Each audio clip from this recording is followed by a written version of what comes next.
ছাত্রীরা, এখন আমি মূত্র সৃষ্টিতে নেফ্রনের ভূমিকা এটা নিয়ে আলোচনা করব। তো মূত্র সৃষ্টিতে নেফ্রন তিনটে কাজ করে। নেফ্রন তিনটে ঘটনা ঘটে। নেফ্রন প্রথম যে ঘটনাটা ঘটে সেটা হচ্ছে পরাপরিস্রাবণ বা আল্ট্রাফিল্ট্রেশন। দ্বিতীয় ঘটনা যেটা ঘটে সেটা হলো পুনঃশোষণ। আর তৃতীয় ঘটনা যেটা ঘটে সেটা হলো ক্ষরণ বা সিক্রিশন। পরাপরিস্রাবণ কোথায় ঘটে? না, ম্যালপিজিয়ান কর্পাসলে, অর্থাৎ এই গ্লোমেরুলাস বার্মেন্স ক্যাপসুল মিলে যে পর্দা তৈরি হয়, পরিস্রাবণ পর্দা, এর মাধ্যমে পরাপরিস্রাবণ হয়। পুনঃশোষণ আর ক্ষরণ এই দুটো ঘটে এই বৃক্কীয় নালিকায়, নিকটবর্তী হেনলির লুপ আর দূরবর্তী সংবর্ত নালিকায়। এখানে পুনঃশোষণ আর ক্ষরণ এই তিনটে প্রক্রিয়া মিলে মূত্র উৎপাদন হয়। তাহলে আমরা বৃক্কের যদি নেফ্রনের কাজ বলি, এই তিনটে কাজ বলবো। নেফ্রনের ভূমিকা হোক আর কাজ হোক, যাই বলি না কেন, পরাপরিস্রাবণ, পুনঃশোষণ ও ক্ষরণ।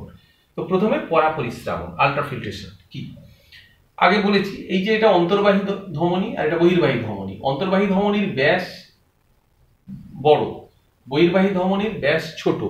তাহলে রক্ত যখন এখান দিয়ে প্রবেশ করে, জালকের মধ্যে যখন পৌঁছায়, তখন রক্তের চাপ বেড়ে যায়। কারণ বেরোনোর পথ যদি হয় সরু আর প্রবেশ করার পথ যদি হয় চওড়া, তাহলে প্রবেশ করছে বেশি রক্ত আর বেরোচ্ছে কম রক্ত, তাহলে চাপ বাড়তে থাকবে ভেতরে।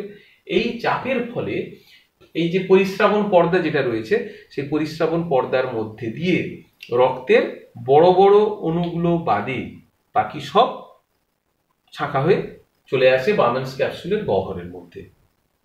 এটাকে বলে পরিশ্রুত তরল বা ফিল্ট্রেট। বড় বড় অণুগুলো আমি আগেও বলেছি যে এখানে রক্তকণিকা, তারপরে রক্তের বড় বড় প্রোটিন যেগুলো রয়েছে সেগুলো, ফ্যাট কণা অণু যেগুলো রয়েছে, এই বড় কণা, সেগুলো ছাঁকা হয়ে যায়, ওগুলো আবার রক্তের মধ্যেই থেকে যায়, দিয়ে এটা বহির্বাহী ধমনিকা দিয়ে বেরিয়ে যায়। আগেও বলেছি যে সারাদিনে প্রায় 170 লিটার ফিল্ট্রেট তৈরি হয়। আমি এটাকে হিসেব করলে আমরা প্রতি মিনিটে বলবো 125 মিলিলিটার ml ওই ফিল্টার তৈরি হয়।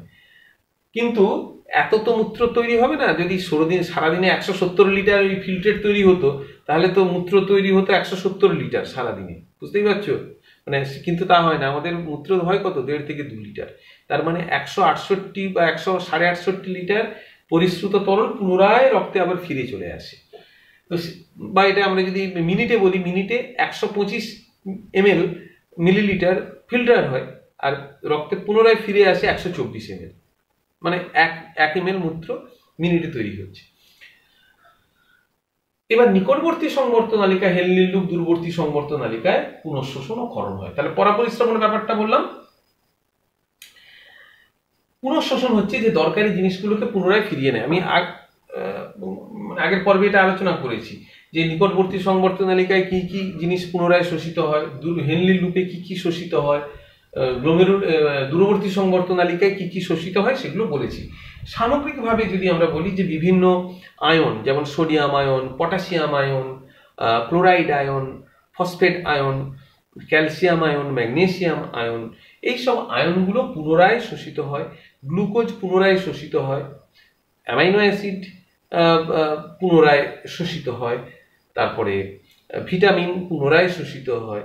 তাহলে এই দরকারি পদার্থগুলোকে পুনরায় পুনঃশোষিত হয়ে রক্তস্রোতে ফিরিয়ে দেয়। এরপরে যেটা বলা সেটা হচ্ছে যে এখানে আরেকটা জিনিস কথা বলেছিলাম যে দূরবর্তী সংবর্ত নালিকায় এডিএইচ এর প্রভাবে জলের পুনঃশোষণ হয় এবং এডিএইচ এর অভাব হলে ডায়াবেটিস ইনসিপিটাস রোগ হয়, এটা উল্লেখ করেছিলাম। ক্ষরণের ক্ষেত্রে এটাও বলেছিলাম যে এই বৃক্কীয় নালিকাতে বিভিন্ন পদার্থগুলো ক্ষরিত হয়, যেমন creatinine, urea, ammonia, hippuric acid, benzoic acid, তারপরে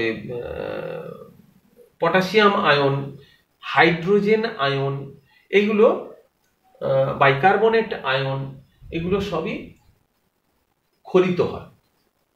কোথা থেকে? না, এই প্রাচীর থেকে। এই যে নিকটবর্তী হেনলি লুপ বা দূরবর্তী সংবর্ত নালিকার প্রাচীরের যে কোষ, সেগুলো থেকে ক্ষরিত হয়। ক্ষরিত হয়ে কোথায় মেশে? এই যে ফিল্ট্রেট যেটা পরিশ্রুত হয়েছিল তার মধ্যে মেশে।